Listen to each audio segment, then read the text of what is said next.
as we moved and became David Morady and I,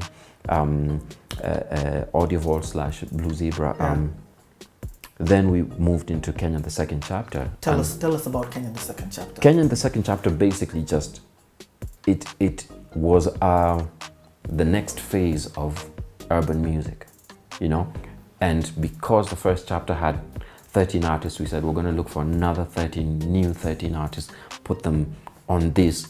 And MajiMaji, Darling P, Nazizi, Judy Ndwati, Nazizi, Warogi Wawili, who were the younger brothers of K Shaka. And that's how the Mau Mau camp came, because now they had started growing. Who else? The late David, what was his name? Was I taught you on that? No, I thought he wasn't there. Not yet. You're moving too fast. And the second chapter then just took on a life of its own. At that particular point, Kenyan music had now, we weren't 3 artists anymore. We were like, there were like 10, 12 artists, you know. Nikki was getting compared because there's 2 other chicks coming in, you know. Natasha Katabaki and Atemi Oyungu have come, and they've got chops to, you know. And Nikki's like, okay, no problem. Even me, So the quality is rising because there's this thing happening. And at that same time, Ogopa has stepped up. Even before we go into the Ogopa second GidiGidi MajiMaji. Kenyan second chapter for me, I remember one song. Yeah. Ting Badi Badi Malo. Malo. How was it working and what, like, let's, because I mean, you've got to give those guys their props on what they did to the Kenyan music industry. So, how was it? Just give before when we enter the Ogopa connection, explain to me about the GidiGidi process or connection, working with them, creating legacy music. What happened was with GidiGidi MajiMaji,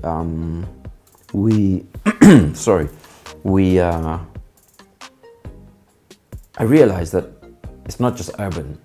There's a different spin, which is the urban comedy and urban pop.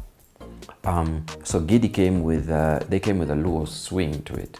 You know what I mean? When Darling P was doing his Kamba accents, they came with a Luo pride to it, with the Ting Badi Malo, and we're like, actually that works, you know. They're funny, but it works. And everybody's asking, what does Ting Badi Malo mean? What does it mean? Yeah, it means throw your hands up. You know? I've seen that thing for years of that, don't you?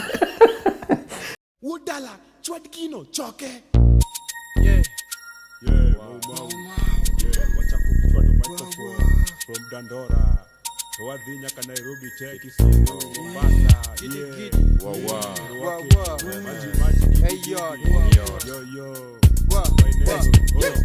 Kete manaki, doke manaka, Ting Badi Malo, beungeo, Kete manaki, doke manaka, Ting Badi Malo, beungeo, Kete manaki, doke manaka, Ting Badi Malo, beungeo, Kete manaki, doke manaka, Ting Badi Malo. And they became so big that we needed to do an album with them. You know, so what would happen was the compilation albums, what I would do is I would look out for who's actually album worthy, making an impact enough worthy to be on an album by themselves. GidiGidi MajiMaji became the first Afrofusion album that I then worked on. And that was a different transition for me as well. People had gotten used to me doing all this urban stuff with the Kalamashaka and the hip hop and all of that, and the Nikkis and stuff. And I'm like, I'm tired of using R&B influenced music as the music bed. I want to create something that is authentically Kenyan. You know what I mean? One dindis and different instruments. Exactly. Yeah. So with GidiGidi, we started, I remember the thought process was, in fact, if you look at their album cover, they're skinhead, oiled up, and they're all in you know, nothing. And we said, we want to shred everything down, back to slavery, back to the mentality of we were colonized mentally. And I remember getting some chains and stuff and throwing them down on the studio and making that chain sound of, you know, the slave traders tying people up in yes, in chains and stuff. And there was a lot of thought process through that, and looking at how do we create African love songs that reveal how you feel as a man, but don't have R&B influence in them and stuff. And you know, when you ask yourself those questions, you start like, yo, dude, I don't even know, because there's no place that you can go, and there's no archive for that. You know what I mean? So this was uncharted territory.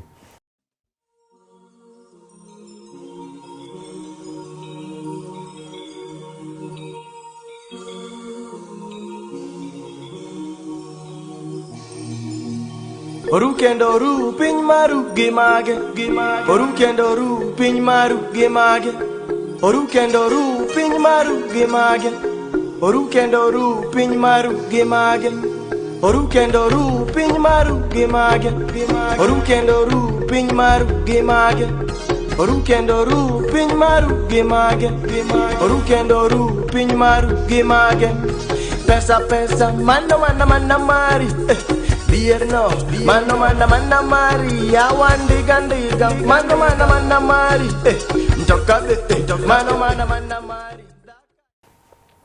GidiGidi MajiMaji's album, their first and only album, well, their first album, they had a second album. Their first album was so impactful that MTV, when John Major, the Prime Minister of the UK, came to Africa to do a summit in South Africa, MTV did an interview with him, and they used GidiGidi MajiMaji's music. And I was like, yo, we on MTV, yo. Wow, you know. This was 1999. I'll never forget, because I was like, this is not MTV based, this is not MTV Africa, this was MTV. Yeah. My music is on MTV. You know, that's the African music they're using as the rubber stamp of this is from Africa. I'm like, yes, we're making inroads. And then, because Akina GidiGidi MajiMaji were from Kisumu, what happened was, now I've made a bit of a transition. And David Muridi one day walks in and says, there's this girl from Kisumu, you need to listen to her. We're in the car park. She comes with her box guitar. She's learning how to play guitar at the time, and she plays for me. And I'm like, this is interesting. And Susanna Owio. So Susanna Owio walks into the studio, we record this song, and I do the same thing that I always do, take a bit of an urban loop and, you know, let her sing. But she had brought now the Orutu player, and it had a lot more Afro vibe to it. So for a month, I'd be listening back to this song, just one song, and it's like Zina Clash. It's just, something is not coming together. For a month? For a full month. And somebody had given me an album that I never listened to, because I thought this is too African for me. So one Sunday, I take the CD out, put it in, go and sit on my sweet spot. I'm listening, and it's Richard Bonner, and Richard Bonner's first album. I'm thinking, this guy has managed to take African music and do anything he wants to do with it. Anything he wants to do with it. If it's classical music, if it's anything, he's literally just bending it to his whim. Liking. Yeah. I'm like, that's what I'm not doing. And I removed everything off of that music of Susanna Owio, immediately took my African percussions and went into the studio. It's a Sunday, there's nobody there. I went into the studio and just started recording myself. I remember the next day, Davey walks in and he's like, whoa, what is that? Kisumu 100.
And that song, I mean, that was 1999.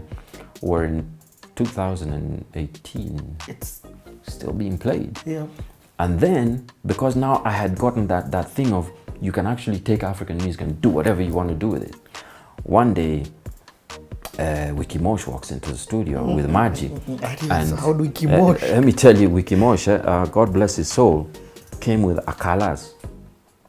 You know, those shoes made out of tire with no socks. Never smelled worse feet in my life. Davey was in his office. You know what he came out and said, whoever is, get them out. And so Wicky Mosh had to go wash his feet. And I'm thinking, man, God give me the grace. So I make a beat really quick, like 30 minutes.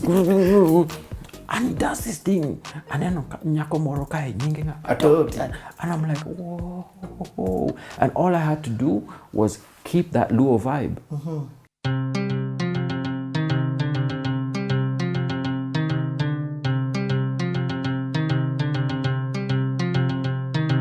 Aneno nyako moro kae nyinge nga Atot. To bende onyalo mielo ngoma nyinge nga Atot. To be onyalo miel koda nyinge nga Atot. Atoti sudi kai mondi miel koda Yawa atoti sudi kai monda miel kodi Atoti lovely deadly nyakoni Iromo wiya Atoti kiss me nyakoni Iromo miel Atoti mix me fix me nyakoni Iromo pacha Atoti take me nyakoni Iromo miel sudi miel koda Kiki tumwe Kiki tuom chonga Kika nyon tiendi Omewatere mana mos mdogo Nyako miel vile tunataka raka piny malo yengoga Atoti nyonoga mos rundoga Tatoti yengoga mos winyoga Tatoti wekoga mos teroga This way that way nyako do it my way Tatota ngoma timi Atoti thumweri To Wicky Mosh bende mari To majimaji bende duari Natoti dinde kilari Nikech ma en miel mar atoti Nango atoti nyonoga Atoti yengoga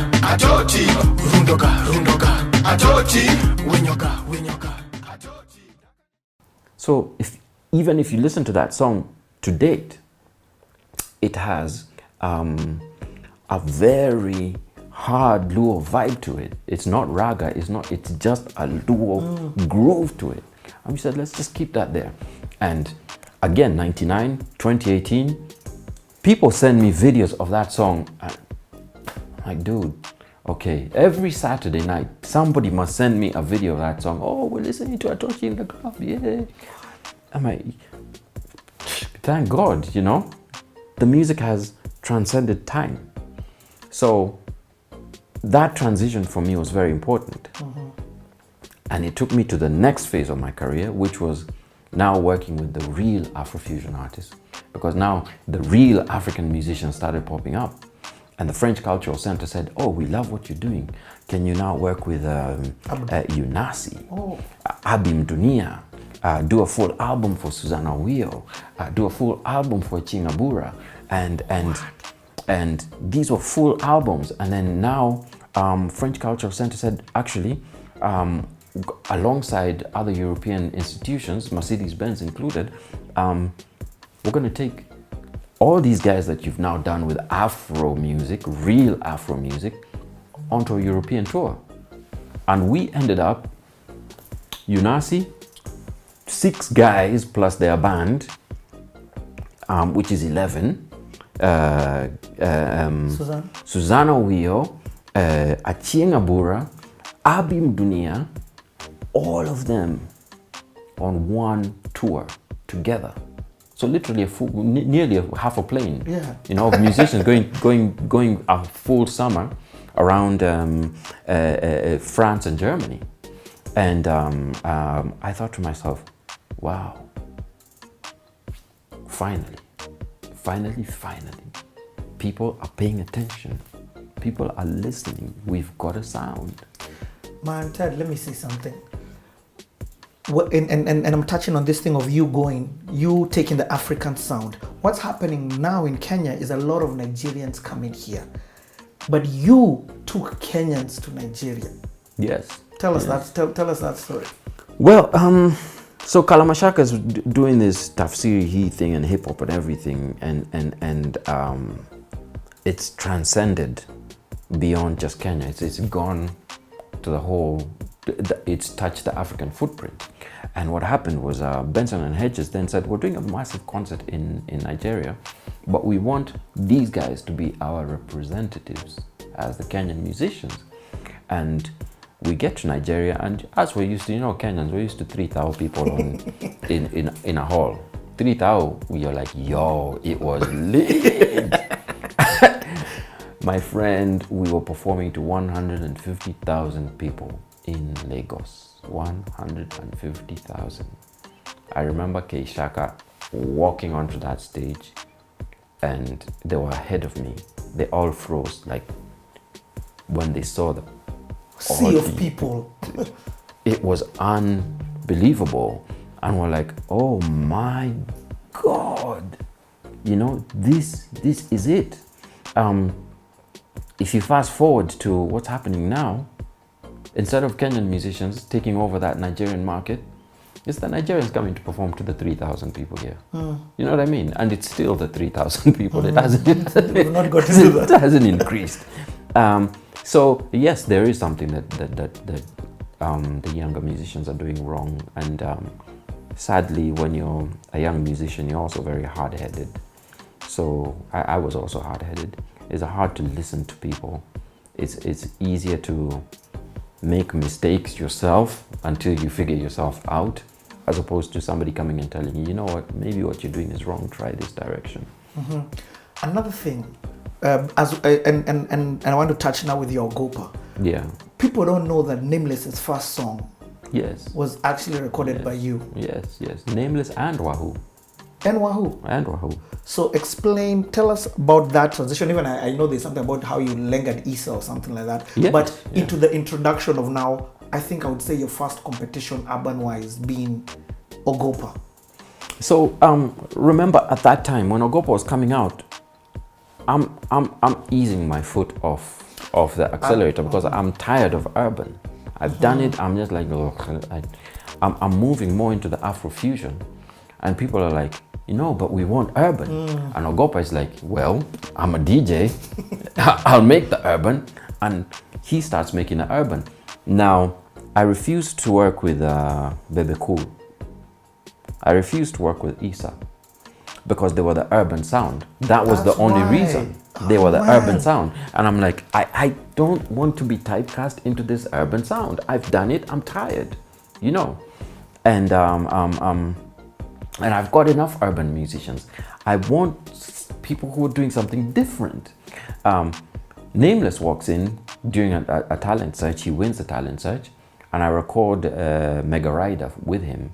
There's two types of people in the world. Those who've got names and those who are nameless. Nameless.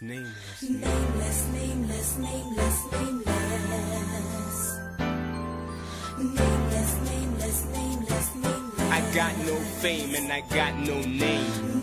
To be loved or to be loveless. To have a home or to be homeless. To have a car or to be carless.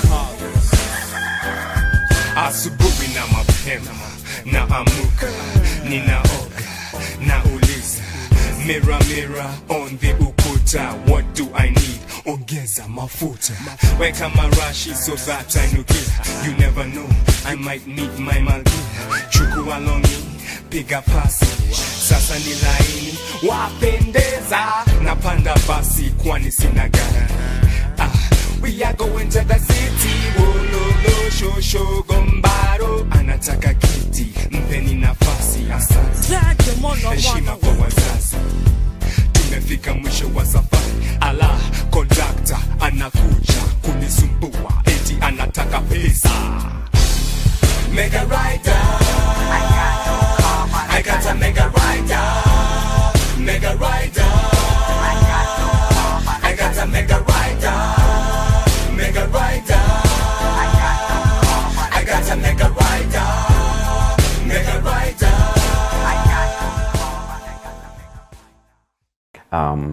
And Mega Rider actually opened the door for Ogopa to then speak to him and say, hey, you know what, we really like what you're doing, we can do better.